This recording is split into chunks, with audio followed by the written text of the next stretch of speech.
Tiene la palabra Luis Brito García. Ahora sí. Buenas noches. El que diga que en Venezuela no se permite la participación y la libertad de expresión, que alce la mano. Tenemos aquí un ejemplo magnífico de cómo es la comunicación entre nosotros a despecho de todo lo que dicen en el exterior. En Venezuela hay un fenómeno asombroso que es la repetida victoria de David contra Goliat. Señores, ¿cómo es posible que habiendo 100 periódicos contra el proyecto bolivariano y apenas unos 4 que lo apoyan, gana siempre las elecciones el proyecto bolivariano? ¿Cómo sucede que con 100 y pico de televisoras contra el proceso bolivariano gana siempre las elecciones el proceso bolivariano, que de casualidad tendrá un apoyo de unas 6 emisoras de televisión? ¿Cómo es posible que con millares de radios contra el proceso bolivariano, que tiene una cantidad mínima de emisoras, gane siempre el proceso bolivariano? Yo creo que aquí hay una pelea de medios contra mensajes. Sí, la omnipotencia de los medios de la oposición es invencible, pero la omnipotencia del mensaje bolivariano es inderrotable. ¿Por qué? Ese mensaje configura una hegemonía comunicacional, aunque no nos demos cuenta de eso. Es un mensaje que por sí mismo tiene una verdad y representa un deseo mayoritario, y por eso se difunde, es acogido y es apoyado. Es el mensaje de la democracia contra la dictadura, de la igualdad contra el privilegio, del derecho a la educación, a la salud y a la seguridad social contra la discriminación, del derecho a la inclusión contra la discriminación étnica y social. Es el mensaje del socialismo contra el capitalismo. ¿Cómo podemos mantener esta hegemonía comunicacional? Porque esto no es nuevo y es la segunda cosa que hay que decir. Señores, el mensaje de izquierda lleva en Venezuela más de 60 años de continuada hegemonía, y aquellos que tienen el pelo blanco dentro de esta reunión y todos los que lo tienen o se les está cayendo en Venezuela, lo saben. En 60 años la izquierda ha fijado los temas del debate cultural. Ha tenido los más brillantes intelectuales, pintores, escultores, creadores de teatro, cineastas. Ha tenido un poderío inconcebible para forjar las ideas de las cuales ha surgido la Venezuela contemporánea, a pesar de haberlo hecho con las uñas, a punta de multígrafos, perseguida, en medio de prohibiciones, de vetos, de confiscaciones de ediciones. Sin embargo, ese mensaje, perseguido por el ejército de la época, por los medios de represión, fue el que en última instancia prevaleció, y es el que nos convoca aquí esta noche y convoca a todo el pueblo venezolano. Tenemos que darnos cuenta de eso, señores. Nada de andar con pena por allí. Tenemos una hegemonía cultural poderosísima. Tenemos los mejores y más brillantes intelectuales. No hay que estarlos escondiendo, ni disimulando, ni pidiendo perdón por eso. Esa hegemonía es la raíz cultural, social y económica del poder actual en Venezuela, y del que prevalecerá en esa Venezuela que va a ser indiscutiblemente potencia socialista y potencia humana en un mundo que irá siguiendo los pasos de nuestro país. ¿Cómo podemos preservar esta hegemonía?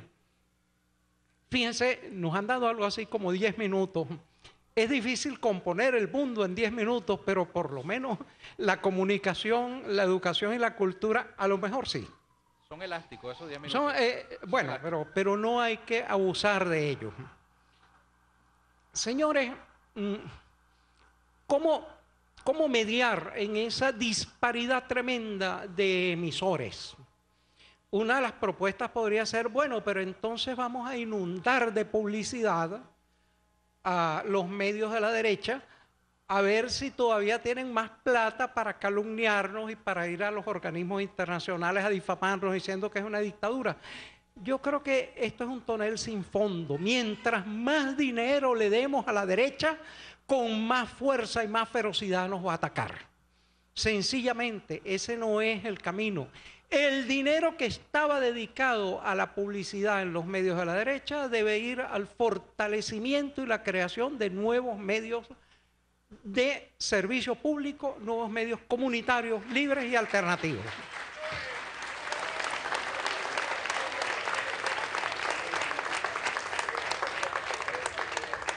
¿Cuál es la situación de estos medios? Fíjense ustedes lo siguiente, Mark Weisbrot hace un análisis comunicacional que es interesante verlo.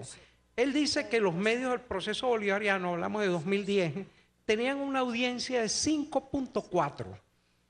La televisión privada, 61%. La TV por suscripción, ojo, vamos a volver sobre eso, 33.9. Usualmente hay una gran rasgadera de vestiduras con el hecho de que haya ese 5.4 de audiencia, pero fíjense ustedes que es un 5.4 confrontado de unas 5 televisoras y unas pocas radios y unos pocos periódicos contra el 61% de la omnipotencia de los medios de la derecha. Es decir, es algo así como la quinta parte de la audiencia. Y fíjense que es una cosa bastante notable. Yo diría que la televisión por suscripción es otra área enteramente distinta, que está sometida a las leyes venezolanas. He oído a un dirigente de Conatel preguntarme, ¿y la televisión por suscripción estará sometida a la ley resorte? Yo le léete el artículo 1 de la ley resorte. Conatel es un tema inagotable, pero señores, hay que meter a la televisión por suscripción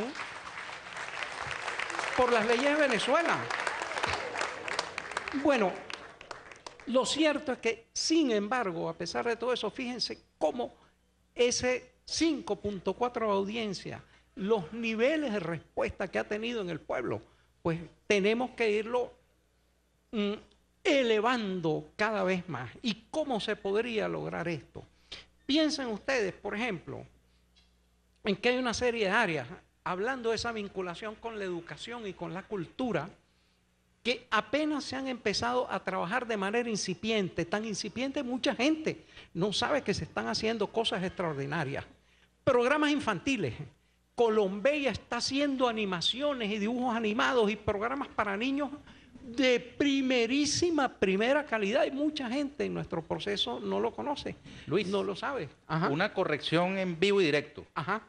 En el artículo muy interesante que escribiste sobre la manera de repotenciar a los medios bolivarianos, Ajá. hiciste mención de estos dibujos animados de Colombia. En realidad son hechos por Vive TV. 1, 2, 3 TV es una producción. Se difunden por Vive TV. Y se hacen en Vive TV. Y se hacen en Vive TV. Se hacen en Vive Televisión. Hay otra serie de gente que está trabajando en eso, como la corporación Micor, por ejemplo. Yo mismo estoy haciendo un dibujo animado. Es decir, que va a salir dentro de poco. Para que vean cómo el que quiere puede. En segundo lugar, programas de entretenimiento. No vamos a competir con toda la industria del entretenimiento del imperio, que es casi su tercer rubro de exportaciones. Pero sin embargo, es imposible que haya una telenovela cultural o 2 telenovelas culturales de calidad cuando tenemos los mejores dramaturgos, los mejores directores de escena, los mejores actores. Es tan imposible que esto resulte. Es imposible que haya un programa humorístico o 2 programas humorísticos de primera calidad cuando tenemos actores humorísticos de primera magnitud. Los mejores humoristas están en el bando bolivariano. ¿Piensan ustedes que Carola Chávez hace un periódico extraordinario de humor allá en Margarita, sin tener que venirse a discutir con los humoristas ni nada, por internet? Y sale eso continuamente con una calidad en líneas generales extraordinaria. Es imposible que se abra esa competencia dentro de los medios de comunicación. Piensen ustedes entonces los programas de concursos, otro de esos rubros. Es imposible que haya concursos de emulación socialista, concursos de solidaridad humana, concursos de mejora de condiciones. Es imposible que toda esa área quede vetada para los programas de la televisión. Y eso debe llevar a un objetivo que es el siguiente: convertir a los medios de comunicación en unos difusores de los programas educativos de todos los niveles de la educación, empezando por educación primaria, secundaria, finalmente en algunos casos educación superior. McLuhan decía que la niñera de esta generación, bueno, la generación de él, que ya está encaneciendo, había sido la televisión. Todavía vamos al ritual educativo de la presencia en el aula para que un profesor dicte de memoria lo que se aprendió en un libro viejísimo y los alumnos lo copien y traten de memorizar eso. No, la educación actualmente es una educación dinámica, múltiple, que llega por todos los canales y los medios de comunicación no pueden permanecer ajenos a eso. Como uno de los objetivos de gobierno tiene que haber una especie de complementación de la difusión de todos los programas educativos adaptados, como bien dijo Luis Bonilla, a nuestra realidad, a nuestras necesidades como país, a lo que verdaderamente necesitamos indagar, estudiar, y esto aliviaría de manera extraordinaria al personal de la educación superior para que se dedicara a su verdadero objetivo, que es la investigación. Si ustedes ven los programas de presupuesto de las universidades, verán que casi todo se lo lleva administración, docencia, una cosa mínima, y todavía más mínima la investigación. Esa pirámide se tiene que invertir. Nuestras universidades tienen que ser grandes centros de investigación. La docencia tiene que ser hecha fundamentalmente a través de los medios o a través de procesos de autoaprendizaje, y entonces en ese sentido pues la investigación tiene que ser lo primordial, lo fundamental dentro de esas universidades. Entonces estas son algunas ideas en relación con eso. Cultura. Vuelvo a decirlo, señores, no nos dé vergüenza, no nos dé pena, no andemos escondiéndolo, no andemos disimulándolo. Tenemos la más brillante promoción de intelectuales en el país con el proceso bolivariano. ¿Por qué no se los utiliza? ¿Por qué se los tiene como clandestinos? ¿Por qué no están aparentemente en nada? Todos ellos están en algo porque siguen creando igualito como en la época de la represión y de la DIGEPOL y de la censura y todo eso. Pero ¿por qué no hay una integración? Los adalides, los profetas, los heraldos más importantes de las revoluciones son sus intelectuales. Piensen ustedes lo que significa para la unidad popular chilena un Pablo Neruda. Piensen ustedes lo que es para Nicaragua un Ernesto Cardenal. Piensen ustedes lo que es un Diego Rivera para la revolución y el comunismo mexicano. Además, piensen eso. Esos son argumentos que no se pueden refutar. ¿Quién refuta a un genio? Y los tenemos aquí por cantidades y podemos hasta regalarlos y prestarlos. No nos dé vergüenza, utilicémoslo, señores, hagamos una ofensiva cultural. Nuestra izquierda está en ofensiva cultural desde que empezó aquí la represión asesina en 1959. Bueno, no nos dé pena eso. Tenemos que seguir en una perenne ofensiva de los valores de la izquierda. Y entonces, hablando de eso, bueno, tenemos que reabrir una memoria sobre todo ese periodo. Señores, ¿cómo es posible? Se han hecho leyes contra el olvido en otra serie de países, se han nombrado comisiones contra el olvido en países como Argentina, en países como Chile, en países como Brasil, han tenido resultados y aquí están sellados los archivos de la administración represiva. Nadie puede entrar a ellos a menos que haya sido indiciado. Esto es inconcebible. Es decir, en un país democrático como este que se esté protegiendo a los artífices de la represión capitalista que desangró a Venezuela durante 40 años. No, esto es inaceptable. Tenemos que recuperar nuestra memoria y el ministro Calzadilla, que es historiador y que está dentro de eso, sabe la importancia de eso, nuestra memoria contemporánea. ¿Cómo es posible que no haya un solo libro de historia comprensivo sobre la contemporaneidad de Venezuela, por ejemplo? Eso es sumamente extraño. Y entonces, bueno, podríamos aquí seguir toda la noche, toda la semana, todo el mes, todo el año y toda la década conversando estos temas tan ricos, pero ya que se trata de propuestas, van las siguientes, bien rapidito. Multiplicar los medios de servicio público alternativos, libres y comunitarios. En segundo lugar, dedicar el gasto público que se vaya a hacer en los medios contrarios al proceso al fortalecimiento de los medios del proceso. Repensar las programaciones, no limitarse únicamente a los programas de información y educación que son muy necesarios y muy importantes, pero incluir programas culturales, programas de humor, telenovelas de calidad, programas de concurso, hacer a los voceros de comunicación la forma de difusión de los programas educativos del país en todos sus niveles. Reafirmar, como hemos dicho, la hegemonía cultural que tiene la izquierda de los años 60. Reabrir los conductos para nuestra memoria. Ya eso se está haciendo, pero es oportuno darle todavía más auge a esto. Que se aplique la ley resorte. Señores,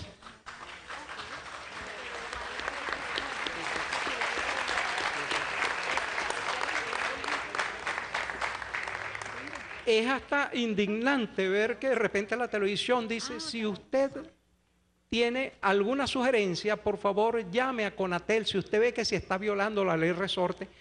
Yo propongo que hagamos una colecta aquí, empecemos, para regalarle un televisor a Conatel, para que lo prendan y se den cuenta que no hay artículo de la ley resorte que no sea violado todas y cada una de los días y de las horas de la semana. Esto es una desvergüenza. Y finalmente, dentro de eso, señores, la justicia entra por casa. Yo digo que no podemos expandir un mensaje revolucionario utilizando los códigos del capitalismo. Prendan ustedes también, y me lamento decirlo, nuestra televisión de servicio público y van a ver que hay una especie de revoltillo de interferencias, inserciones, interrupciones, logos metidos chispeando en la pantalla, 3 o 4 cosas hasta que la gente se desespera, no puede seguir viendo aquello y cambia de canal. La televisión española, y lo resalto en el artículo que hice sobre esto y en el ensayo, logró la máxima sintonía, la televisión estatal española, eliminando las cuñas. No tiene por qué ser la televisión socialista un calco de la peor televisión capitalista, atormentando con interferencias continuamente al público. Si el programa está difundiendo un mensaje socialista, ¿para qué lo vas a interrumpir para meter una cuña socialista? Es una especie como de lógica del autosabotaje. Yo creo...